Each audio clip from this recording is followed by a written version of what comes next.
Hey guys, দিনটা ছিল বৃষ্টির দিন। আমি বানাচ্ছিলাম খিচুড়ি, সবজি খিচুড়ি বানাচ্ছিলাম।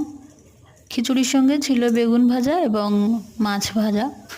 যেহেতু বৃষ্টির দিন, তো খিচুড়ি অনেকেই আমরা পছন্দ করি। তো আমি এখন বানাচ্ছি সবজি খিচুড়ি।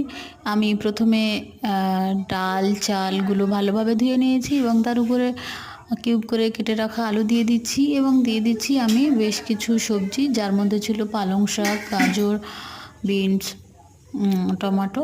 আপনারা নিজেদের পছন্দ মতো সবজি ব্যবহার করতে পারেন, যার যে সবজিগুলো পছন্দ সেই সবজিগুলোই সে দেবে। আমি এখানে অনেক রকমেরই সবজি নিয়েছি। এরপরে আমি দিয়ে দেব মশলা। এখন আমি দিয়ে দিচ্ছি পেঁয়াজ আমি কুচি করে কেটে রেখেছিলাম। তো এখানে আমি খুব বেশি পেঁয়াজ ব্যবহার করব না। এখানে আমি মাঝারি সাইজের দুটো পেঁয়াজ নিয়েছি। খুব বেশি পেঁয়াজ ব্যবহার করার দরকার নেই। এরপরেই আমি দিয়ে দেব এর মশলাগুলো।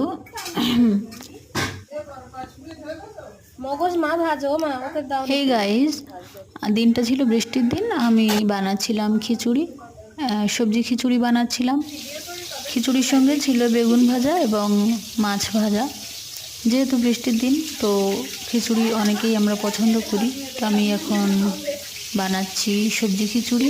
আমি প্রথমে ডাল চালগুলো ভালোভাবে ধুয়ে নিয়েছি এবং তার উপরে কিউব করে কেটে রাখা আলু দিয়ে দিচ্ছি এবং দিয়ে দিচ্ছি আমি বেশ কিছু সবজি, যার মধ্যে ছিল পালং শাক, গাজর, বিনস, টমেটো। আপনারা নিজেদের পছন্দ মতো সবজি ব্যবহার করতে পারেন, যার যে সবজিগুলো পছন্দ সেই সবজিগুলোই সে দেবে। আমি এখানে অনেক রকমেরই সবজি নিয়েছি। এরপরে আমি দিয়ে দেব মশলা। এখন আমি দিয়ে দিচ্ছি পেঁয়াজ আমি কুচি করে কেটে রেখেছিলাম। তো এখানে আমি খুব বেশি পেঁয়াজ ব্যবহার করব না। এখানে আমি মাঝারি সাইজের দুটো পেঁয়াজ নিয়েছি। খুব বেশি পেঁয়াজ ব্যবহার করার দরকার নেই। এরপরেই আমি দিয়ে দেব এর মশলাগুলো।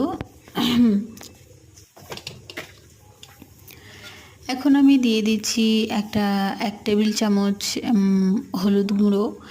এরপরেই আমি দিয়ে দেব লঙ্কার গুঁড়ো। যে যেমন লঙ্কা খেতে পছন্দ করেন ঠিক তেমনটাই লঙ্কা দিয়ে দেবেন। তো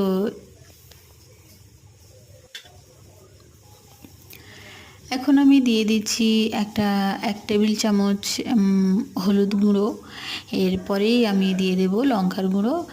যে যেমন লঙ্কা খেতে পছন্দ করেন ঠিক তেমনটাই লঙ্কা দিয়ে দেবেন। তো